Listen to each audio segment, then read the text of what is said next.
Welcome, one and all, to Conversations with a Fan, the series where I talk to you, the fans, about what you want to talk about. Before we get into this video, I just got to ask y'all to like this video and then subscribe to the Right Way Sports Network down there. It just gives all of us analysts some love, and hey, we all like to be loved. For this episode, I got a special guy right here. We got Chase Liggett, an avid Cincinnati Bengals fan. Chase, how about you introduce yourself by telling us how long you've been a fan and what makes you continue to be a fan of the Cincinnati Bengals? I've been a fan since birth. I grew up in Cincinnati. Cincinnati has always been the culture. And so I was kind of born into it, but I didn't really get into it until Ocho Cinco, until Chad Johnson. That was kind of like the breaking point of my fandom, was like seeing all the antics, really kind of understanding the game more. At that age, I started to take it more seriously. I started to look at football, because I always played football, but I started to look at it as something that I can not only play, but also enjoy. And something that, as a hometown kid, I had to go for the Bengals. And that was just injected into my veins from a young age between my father, my mother, my grandparents. There was no Pittsburgh love. Just hearing the word Pittsburgh. Man, it makes you cringe. But yeah, dude, it's great to hear that. The hometown heart, you gotta love it. Yes, sir. So just to get right into it, first thing I want to touch on is the man, the myth, the legend, Joe Burrow, and this up-and-coming Cincinnati offense. So Joe Burrow gets hurt against the Washington football team. He's on pace for, I think, like 4,300 yards, 20-plus touchdowns. But now, coming into this next season, he looks like he's going to start for week 1. People have been saying he's looking really good in OTAs. Revamped offensive line, getting Jamar Chase in the draft. Do you think that this Cincinnati Bengals offense has what it takes to take the NFL by storm right now? Why or why not? Yes, 1,000%. I think a big reason to that is the underdog mentality. I think a lot of people overlook the talent on this offense. And like you said, it starts with the quarterback, right? Joe Burrow. And I'm a big believer in when a quarterback comes in, you don't question it. You know, the quarterback has to have complete confidence in what he's doing. So in Joe Burrow, I think a big thing in that was not only looking at his accolades in college with the Heisman and with the national championship, but also looking at the way that he carried himself when he got here and the way that he kind of, upped his game right from jump. I mean, week 1 against the Chargers, that was a bang call at the end. But he led that drive, man, balls of steel, like going down the field. And that was a touchdown to Green. You know what I mean? Every 5 out of 10 times, man, that's a touchdown. That's 50-50. And then I think you look at the talent that you got around. Tyler Boyd is a 1,000-yard receiver. Joe Mixon, when healthy, is, in my opinion, a top 5 running back. And then you got a guy like Jamar Chase that, you saw what they did in college together. I think the sky's the limit for these guys.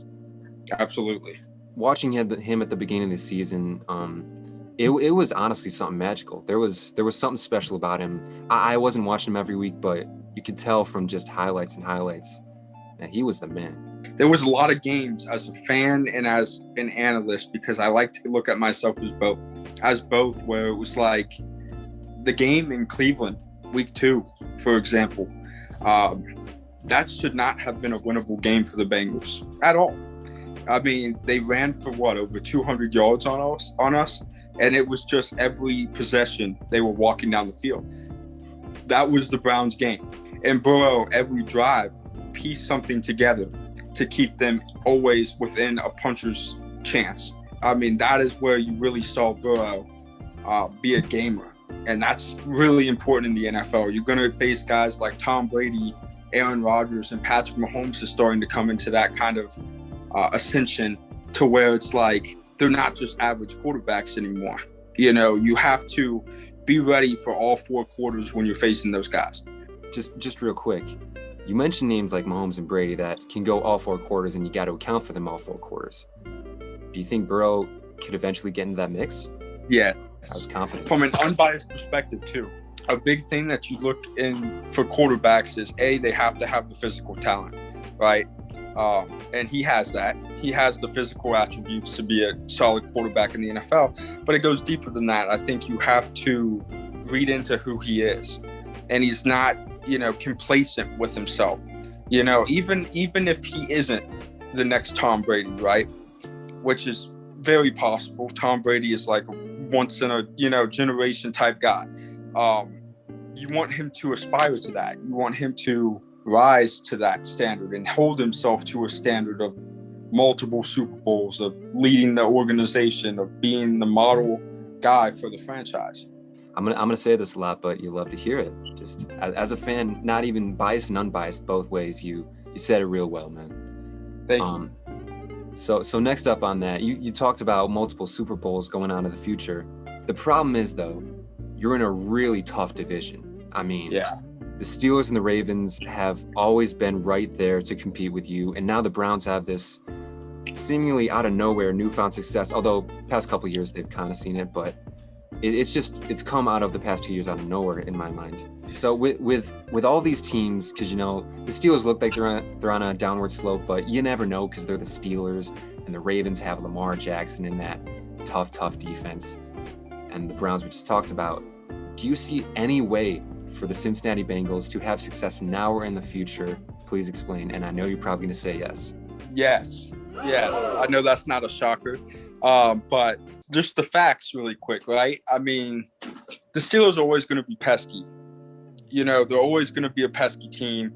They're always going to – Mike Tomlin's never going to let his team go, 4-12, go 2-14. He's going to find ways to win games because he's Mike Tomlin. That's just the way that the Steelers are. That's the way that their culture is built. But the thing that I really want to hit on with the Bengals is they've really heavily improved their run defense. And if you look at the guys that they've brought in, the DJ Readers, right? And you look at some of the guys that they drafted, and you look at Mike Hilton, and you look at just, look past their history, and you look at the guys that they have brought in. These are run defenders first. These guys are known to stop the run. And that is so important in the AFC North. I don't think Baker Mayfield is a Super Bowl quarterback. I think the way that they make up for Baker Mayfield's lacking is the running game. You have a guy like Nick Chubb and you have a guy like Kareem Hunt. I think that just enhances Baker's game. I think for Lamar Jackson, I think he is an insanely athletic guy. He is otherworldly when it comes to his athletics. But in the passing game, where you've seen him fail against teams like the Titans and where he's kind of stumbled against the Bills, is when they were able to take away his running attack and you make him become a pure thrower, right? There's ways to get around it. And you look at the first game the Bengals had against Baltimore last year, and you look at in Baltimore, they held them to 24 points. Now, obviously, our offensive line was atrocious, and Burrow was getting hit left and right, and we couldn't score points. But that defense was on the field for over 80% of that game, and they held Lamar Jackson to 24 points.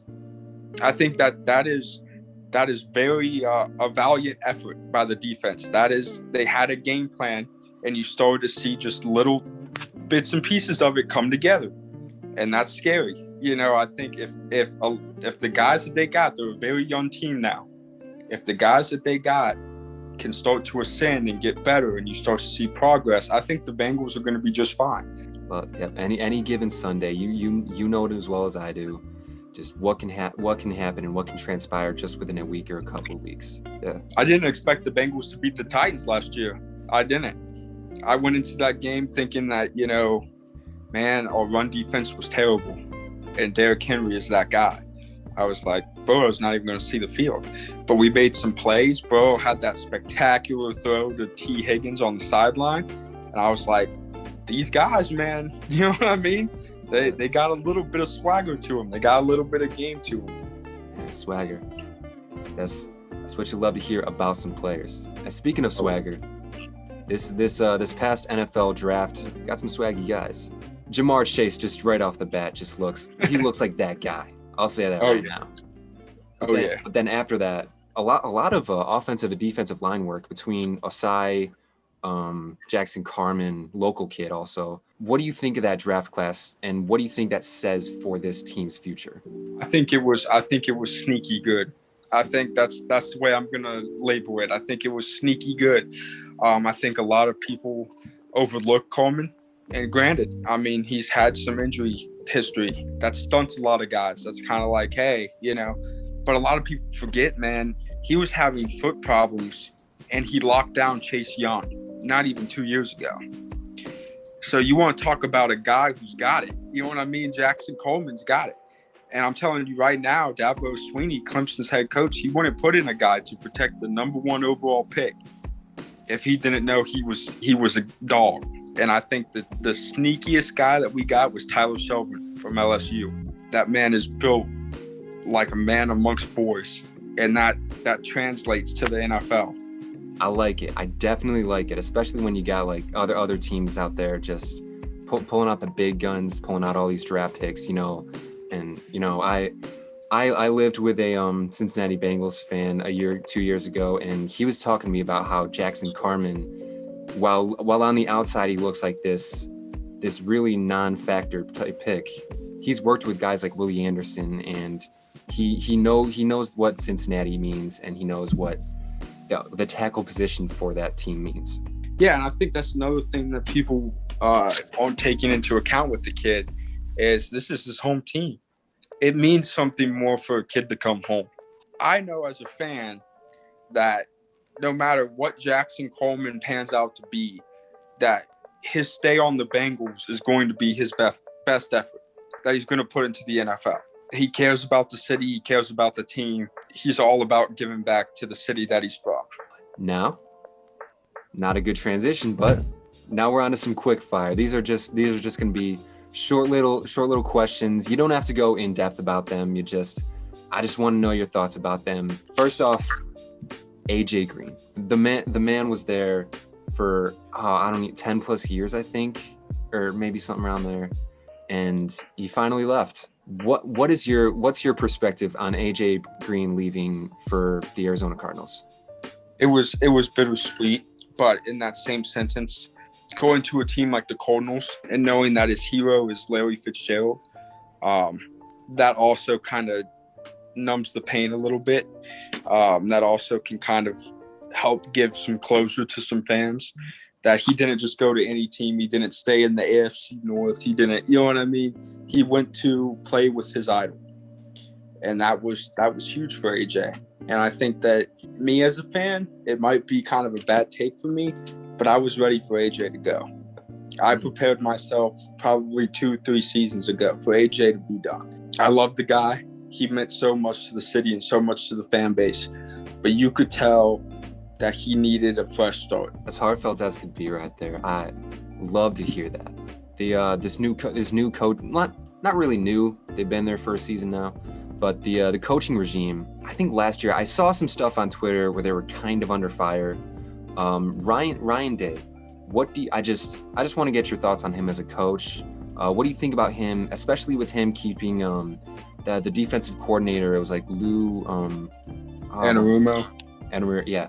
What do you think about the decision to keep him and then just Day as a coach? I think the decision to keep him, it wasn't the worst decision I've ever seen. And the reason I say this is because I think that Lou has been talking about for the past several seasons that it's not his guys in the defense, right? And I think this offseason, they solidified what Lou's defense should look like. So I think this year it is put up or shut up for Lou. I think it's time to stop giving up leads. It's time to, kind of go balls to the wall a little bit and be a competitive defense. When you have guys like Jesse Bates and you have guys like Sam Hubbard, and you have some, ground players that you can build a defense around, you have to start winning with them. And I think Ryan Day as a coach, I'm excited. I'm excited for the guy. I think he's a great football mind, which is great to have, especially, coming off of a guy on our offensive line, Jim Turner, who was not a great football mind. I'm never against adding new brains to the game, adding new, styles and saying, hey, this doesn't work, so let's try this. Hey, that's always something to look for, and every organization should look for it. So as a Cincinnati boy, I assume you've been to Paul Brown Stadium? Yes. Okay. So having been to Paul Brown Stadium, what do you think the most magical, not magical, but do you have a favorite part of the whole Cincinnati Bengals football game experience? I'm going to say it's the fans. I've never been one to think that Paul Brown is like this elaborate stadium, because it's not. A lot of what goes into what makes Paul Brown is the fans. It's, Captain Obvious, the Captain Bengal, it's the Bengalorean. It's those guys that make the game day experience so much fun for everybody. And I think a big part of that is just people coming together. Everybody works hard in Cincinnati. That's a common thing. So on Sundays, people have time off. They come together to a ball game, man, and it's awesome. It's awesome. That sounds like some memories, man.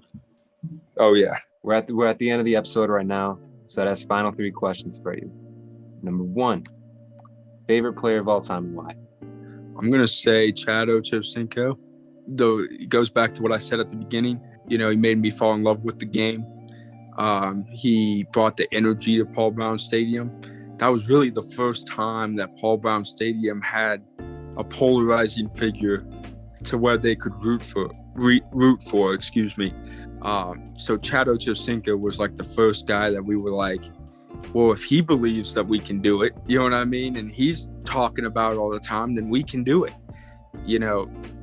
Understanding the game of football or not, we can do it, right? He just he made the game fun for all ages, and he made the game enjoyable, and you were always waiting to see, even after a loss, what Chad Ochocinco was doing.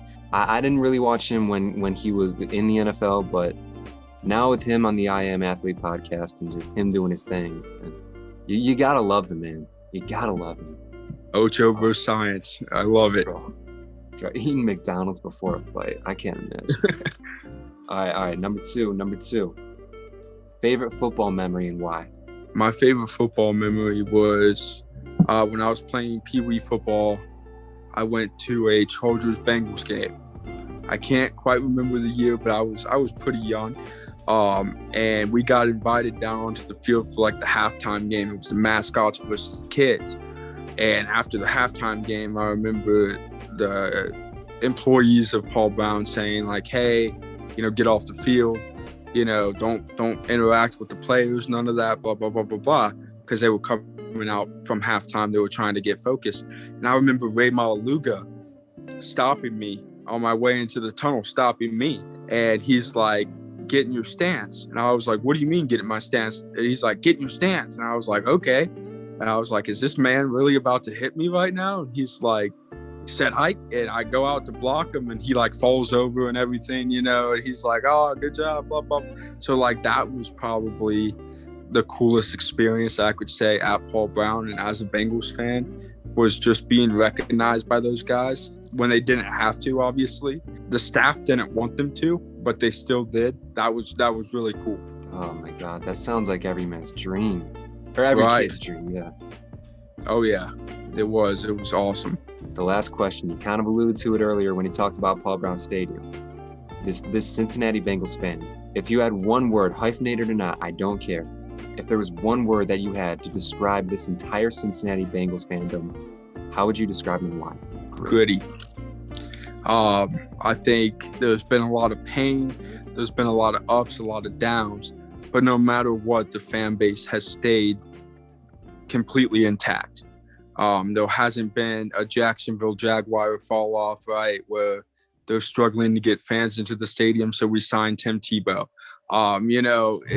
It has been steady, and I don't think anybody has ever lost hope in the Bengals, and that's important. There's been a lot of really rough seasons, a lot of really bad losing streaks, a lot of, getting bullied by Pittsburgh and Baltimore and, being kind of the little brother.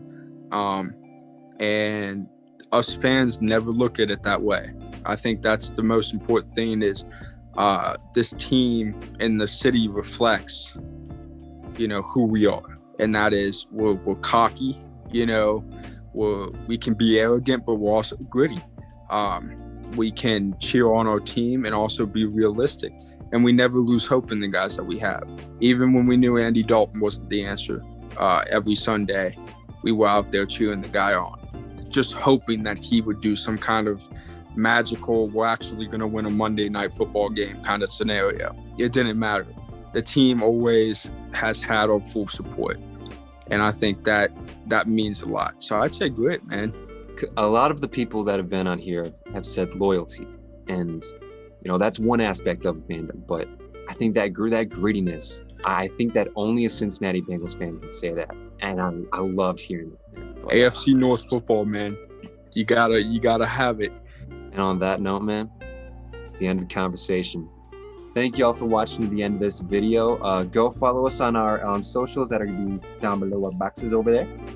If you want to continue the conversation as a Bengals fan, go hit up Chase right on my left or right. I don't know because I haven't edited this yet. And if you want to be a part of the different conversation, go follow me, go talk to me. We can try and get you on the show. And with that, man, Chase, do you want to say anything to wrap this up? Who day? Shout out to Cincinnati, man. Hey, let's go. You love that. Who day? And now do you? Who day?